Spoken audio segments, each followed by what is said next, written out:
Hey guys, I'm going to just do a quick video on graphing, just some extra graphing practice, just to throw that out there. So here is a block and we put it on some sort of a hill. So let's say there's no friction, right? So we let the thing go. The force due to gravity will pull it down the hill, right? So what are the three graphs going to look like? We have a displacement time, a velocity time, and our acceleration time graph. So we know the thing's going to pick up speed, which means it's going to cover a greater and greater distance every second. So how do we show that on a distance time graph? If our distance gets greater and greater every second, it should be like a curve. So there's our curve. Now, what does that mean about velocity time? And usually this is the one that I draw first. I usually draw VT graphs first because I think they're easier, right?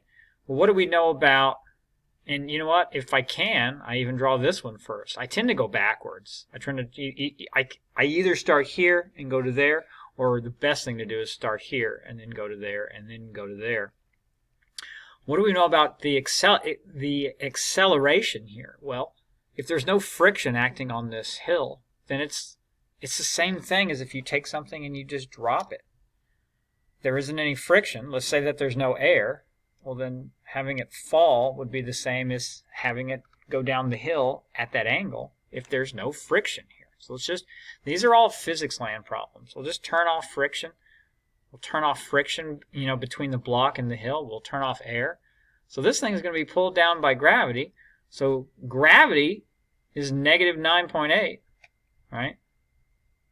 I think they're going to have it be positive in this case. They're going to say that going, I think, to the right is positive, which I don't like, but that's what they're doing.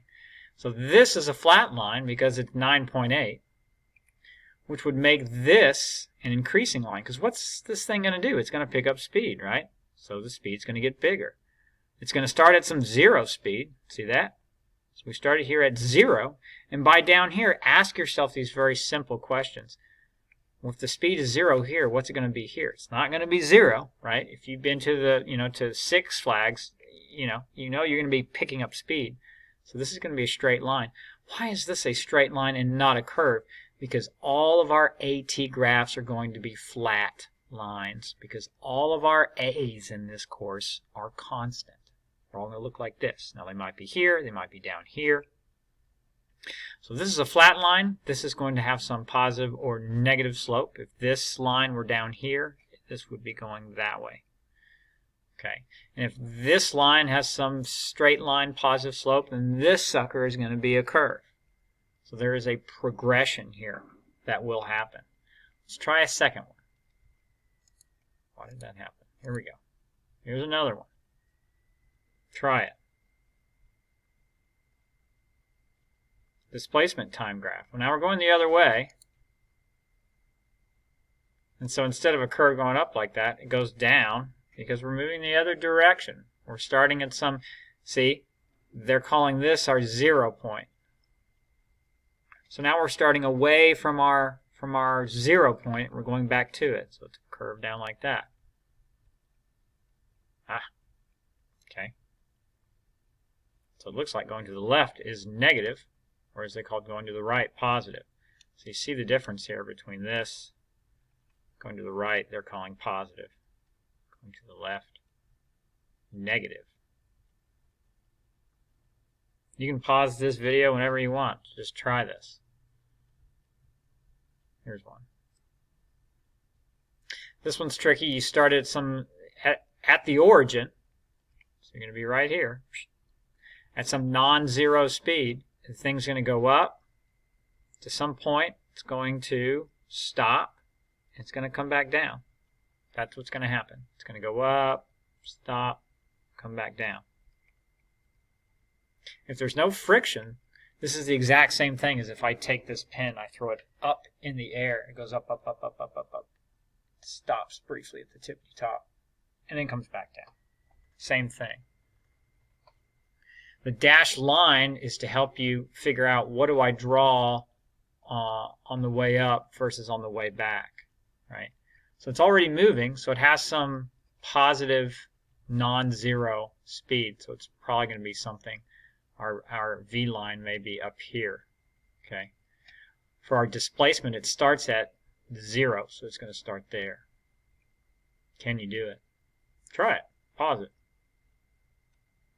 So there's your displacement line. It starts at 0.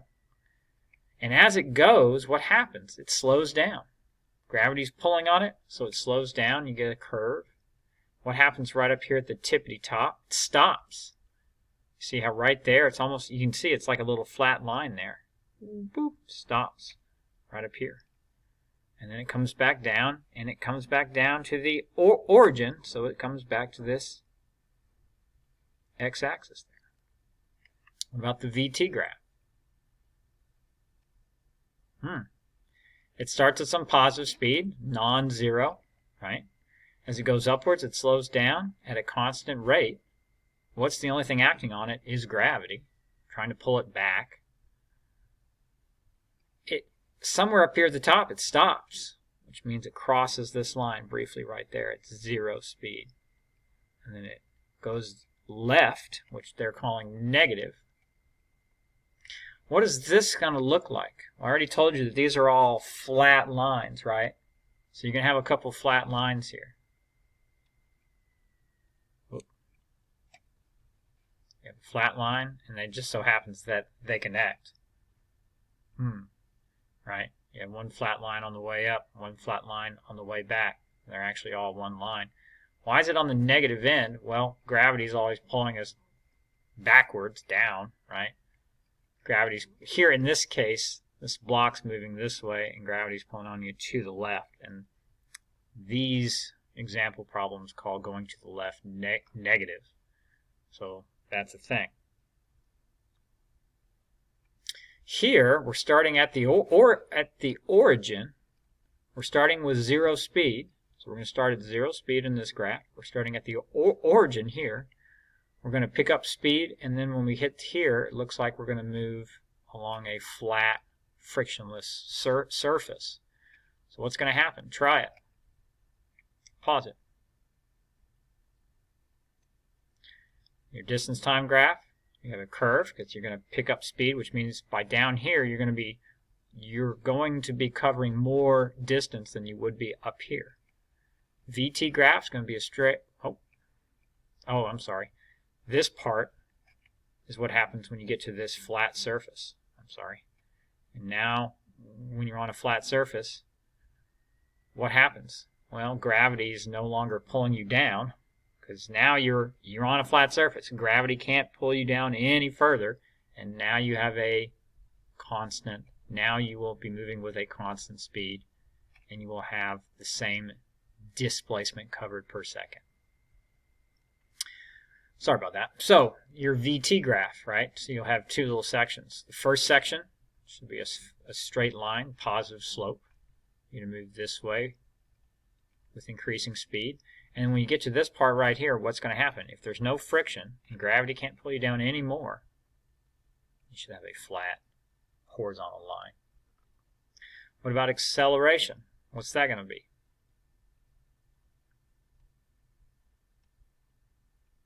There you go. So now you have two lines. When you get to this surface right here, your A is going to be 0 because you're going to be traveling at cruise, right? Gravity can't pull you down anymore. And so here you're just, it's like, imagine you're on ice and you're just coasting across this thing. So you have a flat line here. Actually, this is 0 here, so that means you have a flat line here, and then you have a straight line there.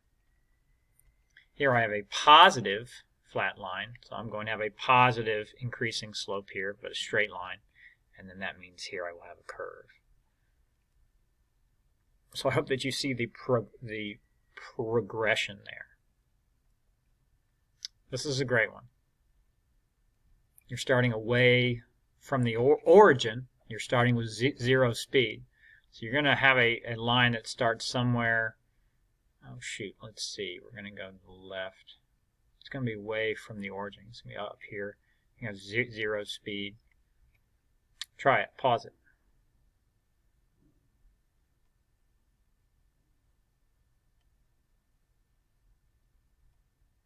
There are your 3. You pick up speed here, which means that you cover more and more distance. Here you're cruising. Gravity can't pull you down anymore. That's a flat line. And when you go up this hill, gravity is now pulling on you, trying to pull you back down. So then you will slow down as you go up this hill, and you don't cover quite as much distance. And then you get back to the origin right there. Velocity time graph.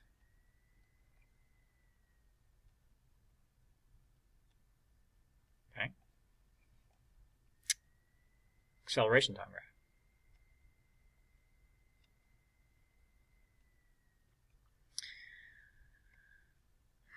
Now I want to say something about the nature of these problems.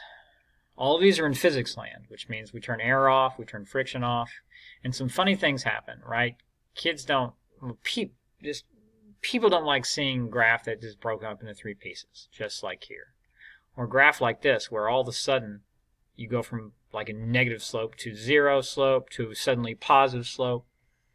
These are physics land problems, which means things can instantaneously change what they're doing, which in the real world wouldn't happen, right? If you're driving a car and you're driving this way and you want to be going in the other, you want to go suddenly in the other direction, you have to slow down, stop, and then go the other way.